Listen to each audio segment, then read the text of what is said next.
Jason Whitlock with us here on 610 Sports Radio. Hi, Jason.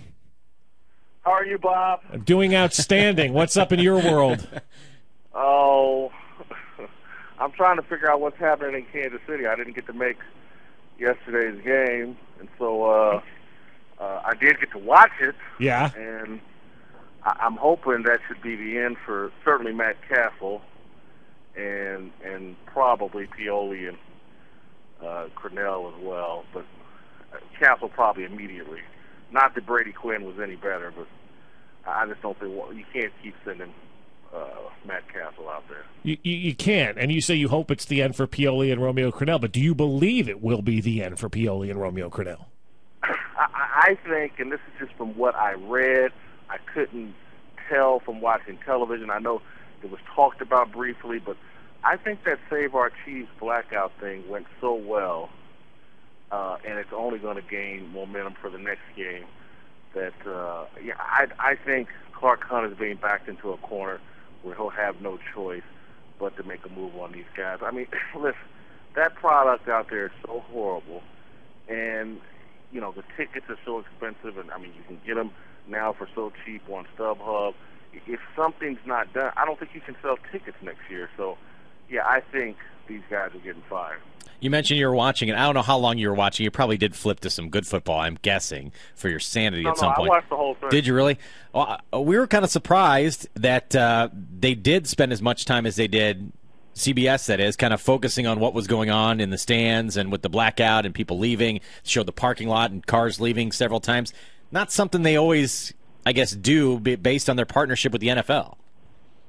Yeah, I think that this thing that these guys have pulled off with Save Our Chiefs has gone off so magnificently that you just can't avoid it. And so it's such a big part of the storyline. They're flying banners during the week. They're flying banners on game day. It sounds like they got between 10 and 15,000 people to come out wearing black shirts. It was so in their face that, yeah, I think they had to address it. But I also think that maybe Clark Hunt or so said, hey, don't avoid it. Go, they were probably asked Hunt beforehand, how they should handle things. Hey, man, you guys just do your job. And maybe Clark Hunt wants it out there so that he's more empowered to make the move on Pioli. But I agree with you. It was strange that they spent that much time talking about it. I mean, I've seen them bury their head and avoid a lot of things, but I just don't know. This thing has been executed perfectly by the people at Save Our Chiefs, Marty McDonald and Eric Granell.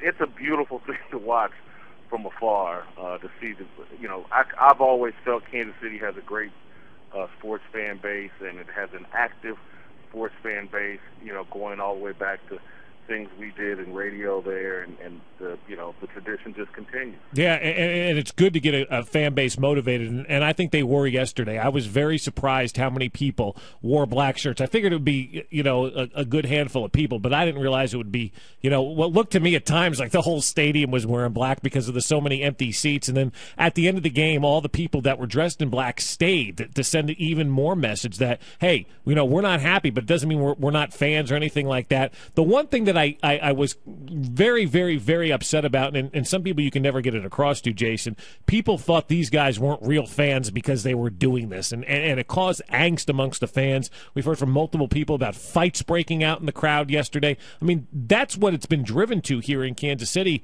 where Chiefs fans are fighting their fellow brothers in the crowd because this thing is such a mess right now. Well, listen, some people are very uncomfortable with change, and some people are very uncomfortable speaking up against people as powerful as the Hunts and Scott Pioli, and some people think being a fan means, putting your blinders on and supporting your team no matter what. And then there are people that have actually lived through the bad years with the Kansas City Chiefs and know that, it's within the Hunts to bury their head in the sand. I mean, how they let the Stedman thing go on forever. They let the Carl Peterson thing go on forever. And so to respectfully show up at the game and support your team while wearing black, there's no more positive way to express your dissatisfaction, get a message to ownership. You're supporting the team. You paid for the parking. You're buying beer and food out there, but you're also letting them know this is intolerable. Again, I just tip my hat to the Kansas City sports fan base and the Kansas City media, because I think we've seen in the past where a fan movement like this may have been avoided by the media, but I think you guys and the Kansas City Star and the television stations have done a good job of never ignoring these guys and putting a spotlight on them. So I wasn't surprised, given all the media attention locally, I wasn't surprised that a lot of people turned out. And I think the local attention, because it drives the national attention. When you're preparing for a game, you're reading the local newspaper, you're appearing on radio shows in a local town, and that's what people are talking about. I just feel like CBS probably just didn't have a choice. You have obviously been critical of Scott Pioli. How critical are you of Clark Hunt? And is this a kind of maybe more so defining moment for him than it was when he hired Scott Pioli before? Well, my disappointment with Clark Hunt won't come until the end of the season if he makes no changes. I don't blame Clark Hunt for hiring Scott Pioli and turning the franchise over to him. I would have, used a bit more oversight and not let Scott Pioli run wild and let his ego get out of control. But I don't blame him. He went out and hired the guy who on paper had the best resume to fix the Chiefs, and he paid him a lot of money. It's just not working. I keep calling Matt Castle the original sin. Mm-hmm. And signing that guy up to be your franchise quarterback based on, 15 games with the New England Patriots or one season with the New England Patriots was just a big mistake. And it was a mistake. I mean, right from the very beginning, I was skeptical of the decision, and he's never been able to escape that decision. There are some decent pieces to this team, but, again, in this league, if you don't have a quarterback, you really don't have anything. And Scott Pioli, worrying about candy wrappers and a bunch of other garbage and not focusing on the number one issue for an NFL team. Go out and find you a quarterback who can win for you on a consistent basis for a decade. That's the job of the general manager, the president, whatever, and he just hasn't done that. Jason Whitlock, FoxSports.com, with us here on 610 Sports Radio. Jason, also, I think what's interesting, you mentioned the candy wrappers, the Fire Pioli signs that they were confiscating at the game yesterday. To me, that just shows another example of this organization worrying about things that don't matter, that are trivial things within the game of football. I would agree. I'm too far away to know if that came from the top down or if that was just some overzealous security people thinking they were doing the right thing. I don't. Listen, Scott Pioli could be such a bully that perhaps the security people thought that's what they should be doing without having been told that. Sure. Better to kiss Pioli's rear end beforehand and find out you didn't do your job afterwards, and you'll get tossed just like a candy wrapper. I don't know, but I'm too far away to know what was driving that, if that was Clark Hunt and Scott Pioli doing that, or if it was just some overzealous security people. So what's the next step, Jason? Who's going to fix this mess that the Kansas City Chiefs are in? Who's going to fix it? Yeah. That's the million-dollar question, and again, it's one that I am not, prepared, or I learned my lesson because I was, driving that Scott Pioli bandwagon before he got the job, thought he would be the perfect hire in Kansas City. Clark Hunt has the resources and the access to really do the homework and find out what's the direction to go. I think, we should build a team and a franchise around the head coach, not around the general manager. Yeah. So identifying the head coach is more important than identifying the next general manager. Find your coach, let him perhaps help you find the general manager or whatnot. But even I don't think that's the way it played out with Carl and Marty. I think Carl was hired first. Right. He hired Marty. But the reality was Marty drove the ship. Marty was the face of the franchise. The team was built in his image, and that, I think, is the route to go. Because a coach knows more than anybody. If I don't have that guy at quarterback, I'm probably going to lose my job eventually. And so, and again, even though that wasn't Marty's philosophy, Marty played with anybody at quarterback, but I think identifying the head coach is more important than identifying the new general manager. So if Bill Cowher or John Gruden or who knows who might be interested in taking him, because I think look at what the Tampa Bay Buccaneers are doing with Greg Schiano. Right. That was a team that was in disarray with a young coach that was in over its head. They bring in Greg Schiano, and that's a pretty good football team that I think has less pieces than the Chiefs do. So the right, energized, tough head football coach with a clear vision could potentially come in and get the right quarterback and have some success instantly. I mean, Dwayne Bowe, Jamal Charles, those are big-time playmakers. We don't know what Jonathan Baldwin is. He could be another bad draft pick. But I've watched Derek Johnson this season and thought he has had his best season. Not this game, but the game before against Pittsburgh. I thought he played as fine a game at middle linebacker as Ray Lewis or anybody's ever played.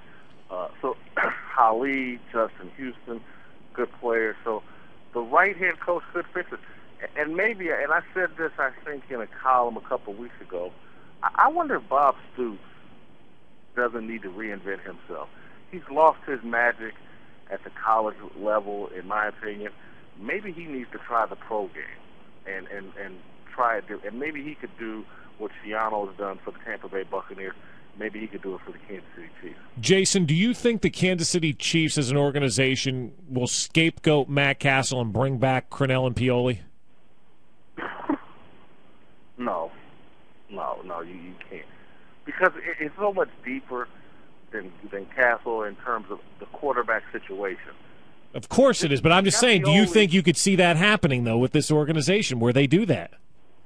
No, I don't, because I do believe Clark Hunt's lack of public comment indicates to me he's really doing some soul searching. And if he's consulting with Marty Schottenheimer, any football smart people, what's really going to get Pioli is, okay, Castle's a mistake. This series of horrendous backup quarterbacks you provided in order to keep Castle on the field, that's what gets you fired. Brady Quinn, we knew what Brady Quinn was when they brought him in. He's a third-string quarterback in this league. Rick Stanzi, I know he's, played for Kirk Ferentz, your buddy or whatever, but he's not a legitimate NFL quarterback. The 4 years Castle's been the quarterback, they've never provided him a significant challenge. When they had a guy, Kyle Orton, that they should have tried to retain and keep him as a backup so they'd have an option, they let him go to keep him out of Castle's way. Mm-hmm. That's what's going to get Pioli fired. Would Chip Kelly be a good pro coach, you think? I don't know why not. Maybe his offense is a bit gimmicky and wouldn't translate to the NFL. What I like about Schiano is the toughness. And he has instilled some toughness and some fearlessness in the Tampa Bay Buccaneers. I'm not sure if that's Chip Kelly. He runs more of a finesse-type offense, but I'm sure I haven't, Bob Stoops is the only name I've come up with, and maybe that's a pipe dream. He'll never leave Oklahoma. Who knows? But that's the only guy I've come up with where I thought, okay, well, maybe he could do what Schiano's doing for Tampa Bay. I'm not, hell, maybe Brian Kelly. Brian Kelly at Notre Dame, and I'm sure he probably wouldn't leave Notre Dame, but when he was at Cincinnati, he always struck me as a pro coach. And if you spend enough money, maybe you can get him to come. Well, Maybe so, but we all know something's got to give, and the current situation is not good. Jason, keep fighting the good fight, man. Keep bringing it to the national attention. Keep fighting it out there nationally. We'll keep doing the same here locally. I can't believe you watched that whole game yesterday, man. I mean, well, I was at a sports book, so I could watch every game. Okay, good. And still watch the Chiefs. Good. Okay, there's your Very excuse. good. Have a good holiday, Jason. All right, you guys.